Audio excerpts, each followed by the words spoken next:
নমস্কাৰ 2024-25 বৰ্ষৰ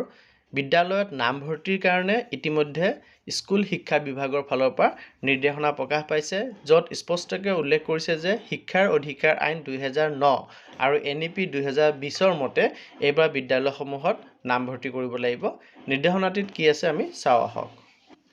এইখন হ'ল সেই অৰ্ডাৰ য'ত উল্লেখ কৰিছে যে in pursuance of national education policy 2020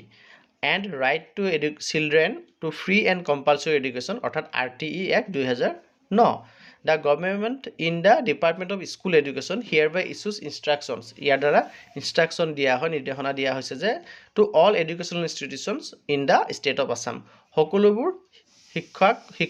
শিক্ষা প্ৰতিষ্ঠানক অসমত থকা to ensure that the age of admission to grade 1 is 6+ যে এটো আপোনালোকে নিশ্চিত কৰিব লাগিব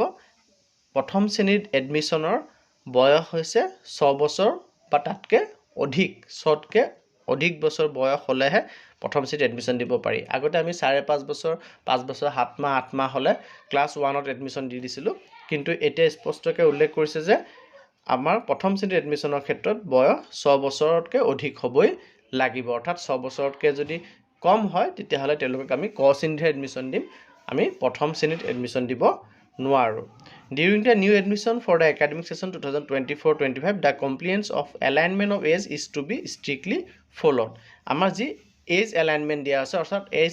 এডজাষ্টমেন্ট দি থোৱা আছে 6+ হ'লে প্ৰথম শ্ৰেণী 7+ হ'লে দ্বিতীয় শ্ৰেণী 8+ হ'লে তৃতীয় শ্ৰেণী যি বয়স দি থোৱা আছে LP স্কুলত কিমান বয়সলৈকে থাকিব আৰু কিমানৰ প্লাছ হ'লে ME স্কুললৈ যাব সেই নিয়ম সেই বয়সৰ আমি strictly ফলো কৰিব লাগিব আৰু the order will come into immediate effect আৰু immediately আজিৰ পৰাই এই আদেশটি কাৰ্যকৰী হ'ব অৰ্থাৎ আমি যি বুজিলো যে আমাৰ প্ৰথম শ্ৰেণীত এডমিশন দিয়া বয়স হ'ল 6 বছৰ বা তাতকৈ অধিক আৰু আমি বাকি শ্ৰেণীটো যদি কোনোবা মাজতো এডমিশন ল'ব আহিছে 9 বছৰ 10 বছৰ আহিছে এডমিশন ল'বলৈ 12-13 বছৰ এডমিশন ল'ব আহিছে তেতিয়াহ'লে সেই বয়স অনুপাতে তেওঁ যোনটো শ্ৰেণীত এডমিশন দিব লাগে